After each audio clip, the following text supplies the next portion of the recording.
کیوں لوگوں کو اہل بیت کا پاور سمجھ میں نہیں آتا، رسول خدا کی طاقت و ولایت سمجھ میں نہیں آتی؟ کیونکہ وہ اپنے جسم کا موازنہ اہل بیت کے اجسام سے کرتے ہیں۔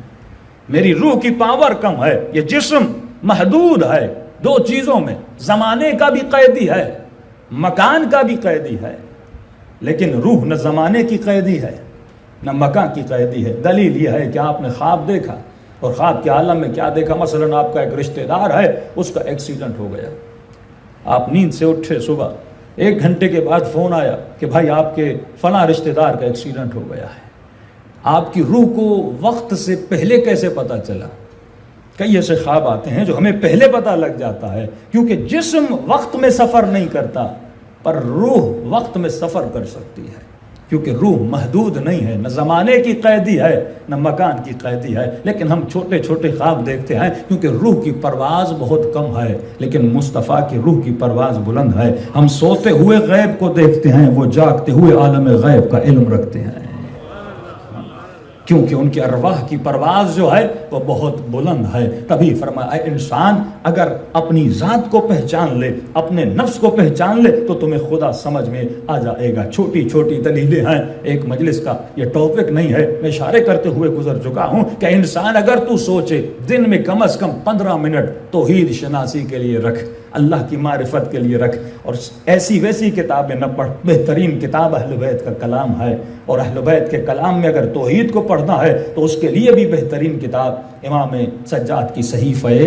سجادیہ ہے۔ یہ خزانہ کس کے لیے رکھ کر گئے؟ 2 ہی اماموں کو یہ خزانہ ملا، ایک امام محمد باقر کو، دوسرا جناب زید شہید کو، جنہوں نے اپنے بیٹے جناب یحییٰ کو دیا۔ پھر وہی نسخہ جب میرے چھٹے امام تک پہنچا، امام نے اس نسخے کو اس نسخے سے بھیٹا جو امام کو امام محمد باقر سے ملا تھا، ہو بہو وہی نسخہ تھا۔ 2 نسخے اپنے بیٹوں کو دے کر گئے کہ اور یہ دینا ہمارے شیعوں کو، یہ خزانہ آپ کا خزانہ ہے۔ جیسی گاڑی توحید مکتب اہل بیت میں ہے وہ کسی مکتب میں نہیں ہے، اور تعجب یہ ہوتا ہے کسی مکتب کے ماننے والے اگر غلو کریں، اگر کچھ شرکیہ جملے کہیں تو اس کا مطلب یہ ہے کہ ہم نے علی ولی اللہ کہا تو ہے پر علی کو سمجھا نہیں ہے، ہم نے لا الہ الا اللہ کا نظریہ رکھا تو ہے لیکن اس نظریے کو پرکھا نہیں ہے اور پڑھا نہیں ہے اور معرفت حاصل کی نہیں ہے۔ تو اسی لیے فرمایا کہ صرف نظریے رکھنے سے کچھ نہیں ہوتا جب تک تو اپنے وجود میں ولایت عملی کو نازل نہیں کر لیتا، اور جب ولایت عملی تیرے وجود میں آ جاتی ہے تو اے انسان تمہاری روح کی پرواز بہت بلند ہو جاتی ہے، کیونکہ خدا یہ چاہتا تھا تو صاحب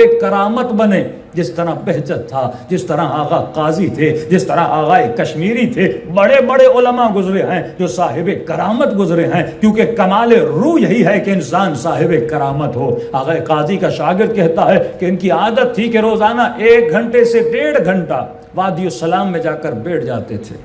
میں سوچتا تھا کہ یہ وادی السلام میں بیٹھتے کیوں ہیں، کام کیا کرتے ہیں وادی السلام میں؟ اور اس رات میں نے نیت کی کہ کل میں تہران جاؤں گا، اور رات کو جب سونے لگا تو میرے بستر کے سامنے قرآن پڑا ہوا تھا، الماری کے اوپر۔ ایک لمحے کے لیے میرے ذہن میں خیال آیا کہ قرآن سامنے ہے، پاؤں سیدھے نہ کروں۔ میں نے کہا قرآن تو اوپر ہے، پاؤں سیدھے کرنے میں کیا ہے؟ رات کو سو گیا۔ کل آغا قاضی مسجد سہلا میں درس اخلاق دے رہے تھے، ان کے درس اخلاق میں گیا، اور جیسے وقت خدا حافظی ہوا پہلا جملہ یہ کہا کہ تمہارے حق میں بہتر نہیں ہے کہ تم تہران جاؤ۔ ایک تو تعجب یہاں ہوا ان کو کیسے پتا چلا کہ میں تہران جانے والا ہوں۔